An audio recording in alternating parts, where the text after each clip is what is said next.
Welcome back to the Movement Professional Podcast. Today's guest is Dr. Victoria Clement. Victoria is a powerhouse in every sense of the word.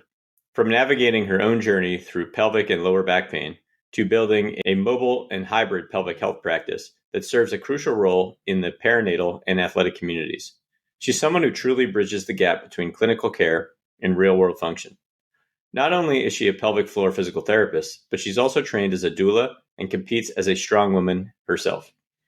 Her unique blend of personal experience, clinical expertise, and strength-focused mindset gives her a powerful lens for helping people reclaim agency over their bodies, whether they're preparing for labor, returning to sport, or chasing performance goals at the highest level.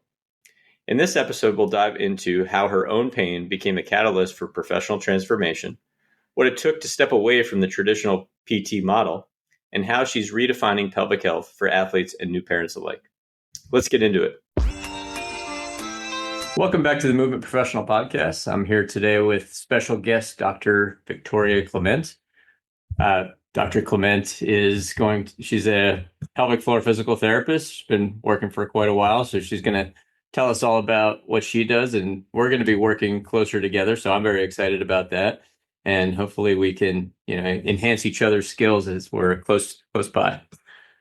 I'm excited to be working with you too, Chris. And thanks for having me on the podcast. Like you said, I'm Dr. Victoria. I own Restore Physical Therapy and Pelvic Health. We have 3 locations in Philly, Delaware County, and also Bluebell now.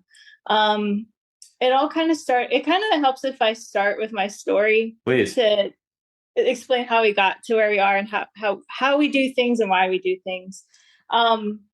So I am, like you said, a pelvic floor physical therapist. I have a heavy background in orthopedics too. So I started out my career doing that. I realized within a few years into my career that I had pelvic floor issues and didn't know that was the problem. So I did the training through pelvic floor, kind of blended it into the orthopedic stuff I was doing. I was working for a big clinic at the time. I was really inspired by the pelvic floor work because it helped me with like 85% of the things that I had wrong with me for a very long time. And I was inspired to help other people. I didn't want them to go through that too. So I decided to start my own practice because I was working, like I said, in a big clinic. I had to see 3 people at once. It wasn't fair to the patient. It wasn't fair to me. And I wanted to create a space where we could have time to share and to talk about things because there's a lot behind pelvic floor issues sometimes. So I wanted to make sure we had that time. I wanted to create a place where we could integrate more functional movement and functional fitness into the physical therapy piece. Because when I was at the other clinic, we would do stuff on the table, like kick your leg up and down, do bridges, kick your leg off the table. And I'm like, there's got to be more. Right. And we don't do that every day. Like those things have their time and place, but at the end of the day, like we have to be able to squat and hinge and do all these things properly. So I wanted to create a practice that blended the pelvic floor work. So I'm taking a closer look at that and then everything around that area. And then also blend in the functional fitness and movement with that.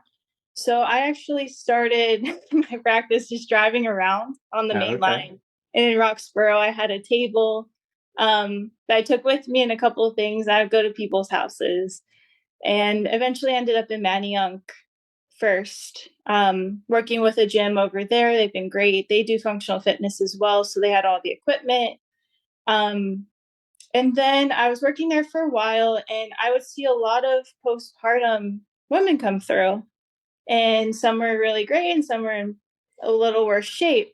And I'm like, how can I help these people have a better outcome?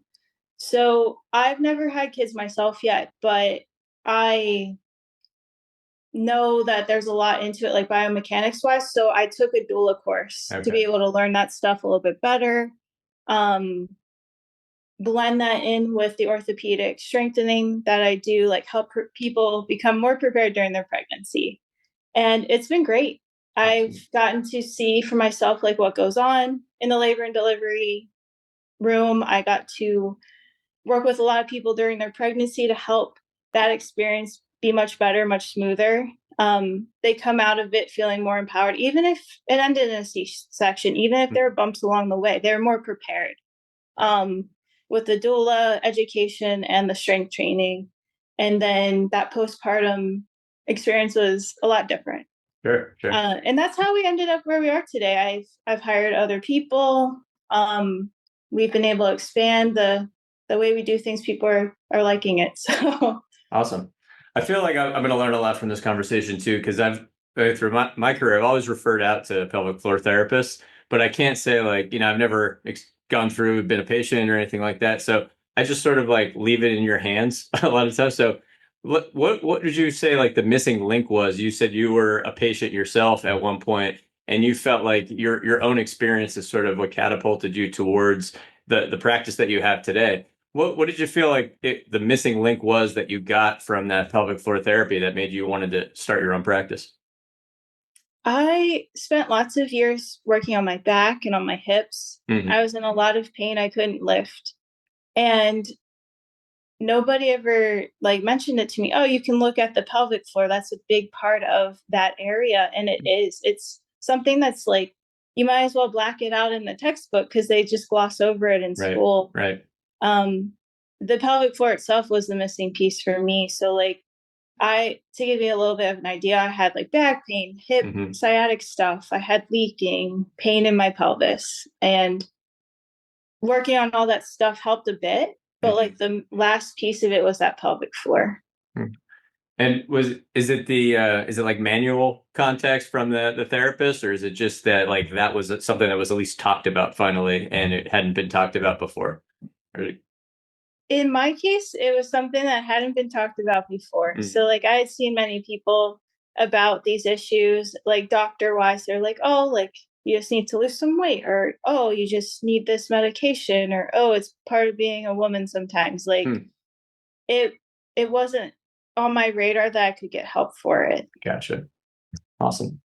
And so what do you, when you hear pelvic floor therapist, because I get this a lot from my patients, they think if you're a pelvic floor therapist, that's all you do too, that you don't like have you're not a therapist in any other way. So you don't have like the capability to work with people with exercise and, like strength train them and things like that. So what is the piece that you add for being a pelvic floor therapist, but you can, like you also mentioned that you're integrated with functional movement. So how does that fit with the whole of movement? Yeah. So we think about the pelvic floor, but we think about everything around it. Right. So we're looking at the core, the back, the hips, even the feet, like your feet orientation, like how if you cave in, cave out, like that affects your hips. So it's looking at the bigger picture of things and how we're moving, how we're breathing. That's a huge part too. So a lot of people in their everyday life, if it's a light object that they're picking up, they hold their breath. And that puts a lot of pressure on the pelvic floor. Powerlifting wise, some people breathe straight down instead of out and down. Like they don't fill the canister equally. So that can create a lot of pelvic floor issues. Absolutely. And that's how we kind of bring it into the orthopedic side, because we need strong hips, we need strong shoulders and back to allow that pelvis to be stabilized. Absolutely. Yeah, and I've sort of like learned more lately about like the connection between like the pelvis, the hips, and also like just thinking about just the structure and the architecture of the pelvis, of like how one breathes and how they have the potential to breathe can create more or less pressure down in the pelvic floor. And it sort of, to me, is like it's sort of the floor of where you can get your breath to. So then it also can create this expansion or compression of the pelvis, and then basically the pelvic floor can go with that or not.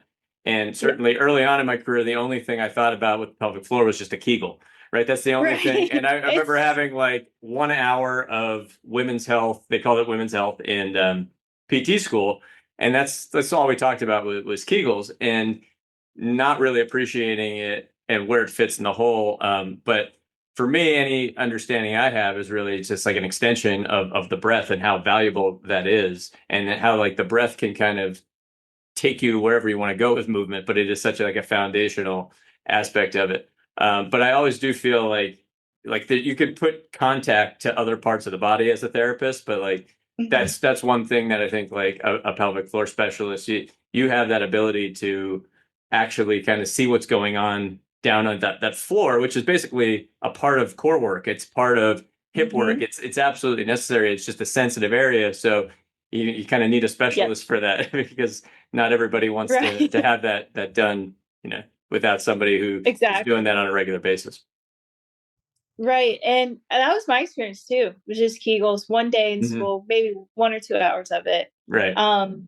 But like we said, it has a big place in breathing, orthopedic issues, but also bowel, bladder, childbirth, holding your organs up in your body, like the ones in your trunk and pelvis. It's the stabilizer for that. So it has a big role that people don't know about.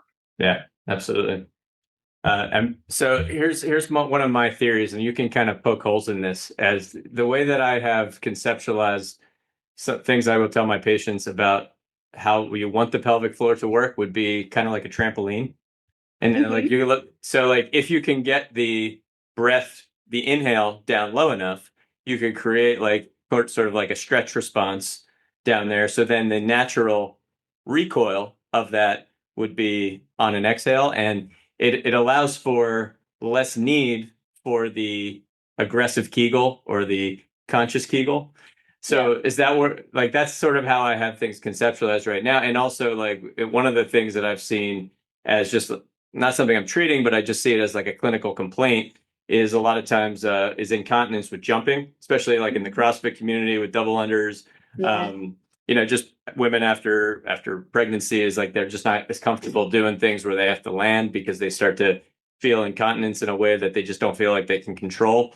And having this sort of continuum of building the ability to bounce and land, but like it is, to me, seems like something that it like naturally works with like how we want to get the pelvic floor conditioned, but it needs sort of to maybe go back and regress with its ability to be able to tolerate that bouncing and that jostling to naturally sort of build up that more elastic response to again, the organs moving, like you said, but everything else that might be involved in that. Am I way off base there? No, you're exactly right. Exactly on the money. And the other part of that too is like people don't realize that it's tight. A lot of the time, 9 times out of 10, someone has a tight pelvic floor because of some trauma or something is compensating for. So if you think about like anatomy physiology, muscles have to relax and contract. And when you are able to access that full range of motion, your contraction's much more powerful. Right. So that we have to think about like that tightness as well. Yeah, absolutely. And it's friends I've had in the past that have done the similar work that you do this all the time is like that's the first thing that you notice when you start to be able to, be manually feeling the area is that it's most likely you don't want to do more Kegels because it's already tight and you're sort of like oftentimes making the problem worse. So there has to be this sort of understanding of how do you get things to relax is just as important as how do you get things to contract. Right. And social media is part of that. People that haven't quite caught up to it have only known Kegels keep saying Kegels. So it's a matter of being able to do both. And you do have to be able to do Kegels at some point, but we have to relax it first. Right. Do you utilize gravity in a way to like change, I guess, like let's think of it this way, like if your hips are a little bit higher than your head, like you're closer to an inversion, does that aid in the process of some actions of the pelvic floor, where if you like switch your position and your pelvis is lower than your head, that would aid other actions? Yes. If we're talking specifically about prolapse, which is where the tissue gets weakened and it kind of pops out, it is helpful to be in an anti-gravity position to help feel that contraction better and not have gravity work against you. I also have people do that are having trouble feeling the pelvic floor Kegel. Like it's much easier to feel in an anti-gravity position. And then, of course, we live in a gravity position 99% of the time. So we have to be able to work the pelvic floor with gravity then. Perfect. Um, so you have gotten into this practice now that it's kind of like a hybrid. You're still doing mobile stuff, or are you all in like physical locations now? We still offer mobile. I don't do it anymore, but two of my therapists offer it. And right off the bat, were you in at a network with insurance? Did you find We that were. was necessary in order to give the care? I feel like it's a very similar story as you were mentioning how you worked in busy clinics and you didn't feel like you were able to give people enough time. Similar story to where I'm at Right. now, and I think we're seeing a lot more practices go this sort of cash-based model. So I know for me, it allows me more time with people. Sounds like it's the same thing for you. Yes, definitely the time piece, but also like insurance dictates what you can treat. So like Yeah. if someone comes in for their hip, you can only treat the hip. But Okay. if you're looking at it in a holistic way, like your lumbar and thoracic spine might be contributing the hip problem or your foot. So Right. it's the insurance won't pay for things if it's outside of just that hip diagnosis. Right. Yeah. And I think like on the other side of that, it starts to make the therapist like learn a little bit differently. You almost start to forget that there is a hole when you're in the insurance model until you step out of it. And then you Mhm. realize like how unnecessary it was to have like a specific diagnosis code for like one body part. And then that's what we were limited with. Like I never really understood like when we were in school and going through our internships, what we were taught was so much dictated by insurance until I got out of insurance. Like I just thought that was okay. That's just the way that this is taught in school. Like orthopedics is very, very specialized. But I do really believe it's because we have to cater to insurance that the education actually starts to come at you that way. And until you step away and you realize like, oh, that it would make sense to look at the body as a whole all the time and treat Mhm. movement first, treat the complaint that someone has. Most of the time, pain is part of the complaint, but pain is getting in the way of something. And Yeah. that something is the function that we will have to kind of look at as a whole always. And it doesn't seem like so esoteric and kind of like new age when you say like holistic, when you're just talking about, no, I'm just treating like the whole function that the person is complaining about, as opposed to like having to dwindle it down to the one area that they get pain in. Yeah, exactly. I was having this mild argument with my wife the other day because she's still kind of in that model, and it's just Oh, like it brings me back to like how I used to think about things. Like, and I think the biggest difference is that you always felt like a pressure to discharge people when you're in the insurance model. Is that yes. there's this sense of like episodic care that if they don't have like a very specific reason to be in physical therapy, like the insurance company is not going to cover it, and you have to get rid of that person, or there's sort of somehow like unethically, or Mhm. like taking advantage of the system, right? Yep. And then again, when you're not working within that system, there's no longer that mentality.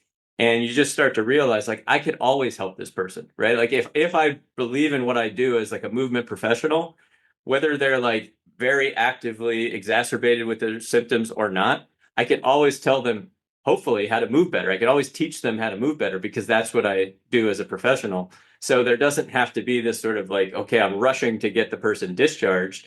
It's more of like a ongoing continuity of care. Yep. Yes. And like I would always have to fight the insurance company for more visits. Like Right. they would only give the patient four. I'm like, we need more than four, and have to defend myself every single time to just get like two more. And like it's taking the autonomy away from us, and Right. the insurance companies dictating it. Absolutely. Yeah. And it makes the also like the general population think differently about the profession. Like that's one thing I've started to notice is like having more people come in and I'm not limited by insurance. I'm sure you notice the same thing is like they're surprised what you can offer as a therapist, right? Because they were just Mhm. so used to sort of this cookie cutter approach. Like I know what I'm getting from physical therapy. I'm going to go and lie on a table and just, do the same thing over and over again, as opposed to coming in and every session is an assessment, or you're truly strength training someone, like you're really showing them that like no, this we're working here, like because that's what's important to make you less likely to break down. Like we can't just like treat the area that hurts and then not expect it to come back if we don't take care of like your system as a whole and look at your conditioning and things like that. And that looks very different than just doing the same things on a table and just isolating an area. All right. Yeah. So I think like it also opens up the more people that have a practice where they can get out of that system, they can actually make the field as a whole gain more respect from the masses because you see like what's possible as opposed to like what we've been limited to. Yeah, I agree So completely. thank you for starting your business as well and moving the profession forward. Thank you too. So yeah, that's why we're here. That's the so you I mentioned that you're working as a doula and you're seeing people like during childbirth, but you're also, I'm sure, seeing people like right after. What do you see as the most common thing that needs to be worked at, like after childbirth that women have difficulty with? The top two, I would say, is pelvic floor weakness, tightness, Okay. also core. Cool. So their core gets stretched out very much. So some people have a little separation or like one side of their core is weak. So getting that back slowly and as they can tolerate is what we have to work on first. What do people get wrong typically after like postpartum? What might other therapists or other professionals not do as optimally that you wish they would do better? They again zone in on one area. Yeah. And don't like they get them to a certain point, like they'll do the internal work and they'll work on Kegels or give them a biofeedback probe to work on the Kegel. And then they're done. And then they completely neglect the functional movement piece. Like, how are you going to pick up your baby? How are you going to hold the baby up here for hours at a time? Like, we have to get the shoulders ready. Right. Back pain, like all of those things are part of new parenthood and motherhood postpartum. So it's like they're just doing like the pelvic floor strength and maybe some core and then not taking it the step further to transition them back to life. Right. Yeah, I think one of the terms that comes to mind and is certainly been a foundation of how I look at the body now, which is very different than I did coming out of school, is just how is pressure being affected in the body? And I think when you look at like the term pressure as like this foundation for movement, it really starts to make the idea of treating the whole make a lot more sense. So if like a lot of times, like just as a like a crude example, if you're getting pain in, say, your shoulder, you can think of that at crudely like there's more pressure that's caught in the shoulder at some point. So if you just work on that area, you might just be creating more pressure in the same place. But if you look at the body as a whole and we're trying to distribute forces throughout the body, creating pressure and moving pressure elsewhere means that we have to move the rest of the body as much as possible. So just your example there of like, all right, when you pick up a child and you have to carry it, it's just like we want to be able to distribute the force better so that like no one area of the body takes too much pressure, too much force. But if we only focus on the one area, then we're totally not doing that at all. Like we're doing the opposite of that, and we just keep this sort of imbalance of pressure. And it like when you move a lot and you train, that makes such intuitive sense. Like, and it fits with physics, which to me is like the ultimate science. So it's not some type of like far-fetched idea that we need to like, think of it as like some type of new age discussion. Now it's very scientifically based. It's based in physics, and it makes a ton of sense when you start moving a lot more. You're like, oh, how come like my shoulder feels better when I get my legs to like kind of get a burn, or I trade my legs, or my neck doesn't hurt as much after I just did some riding on the bike because my legs are a little sore. You're distributing forces all day long, and that's what makes one strong too. The better they are at distributing forces evenly, a lot of times you are better able to move heavier loads because you might as well use more of your body if it's offered to you. Mm-hmm. We're creatures of habit too. Right. We tend to use the same muscle patterns. Yeah. So we have to train people to use other muscle patterns, like exactly what you just said. So we're not compensating and using too much of one area. Absolutely. But that takes much more than like isolated episodes of care to teach people how to be strong, right? Like, I mean, sometimes people come in with certainly plenty of experience, which helps. But I would say the majority of the people that I've seen in my career and I see now are just like they're new to strength training, and I'm happy to show them that process. But that's not going to be in a 6 week, certainly not even a 6 month episode of care. That's going to take time after time of I could be there to help you gradually progress forward, and we just don't typically offer that in our field right now in the traditional model. Strength training takes time. It takes adaptations. Like 100%. people don't realize what goes into it. Like you have to progressively load. And then after a certain period of time, let's say like 8 weeks, like you have to change the movement for your Right. nervous system to adapt again. So Yep. like people get into their routine of like squats every week and doing them the same way for years. And while that is good, like you have to change the movement up if you want to continue making changes. 100%. And I think a big part of our job too becomes just like a psychological coach too, in some ways, where like depend if you're working with a high level athlete, they're going to have certain things that they might want to do too much. They're sort of spun a certain way that they may push more than they need to, but they also have certain pressures that you as a movement professional have to like figure out what are the things that are driving someone, and when can those drivers become detrimental.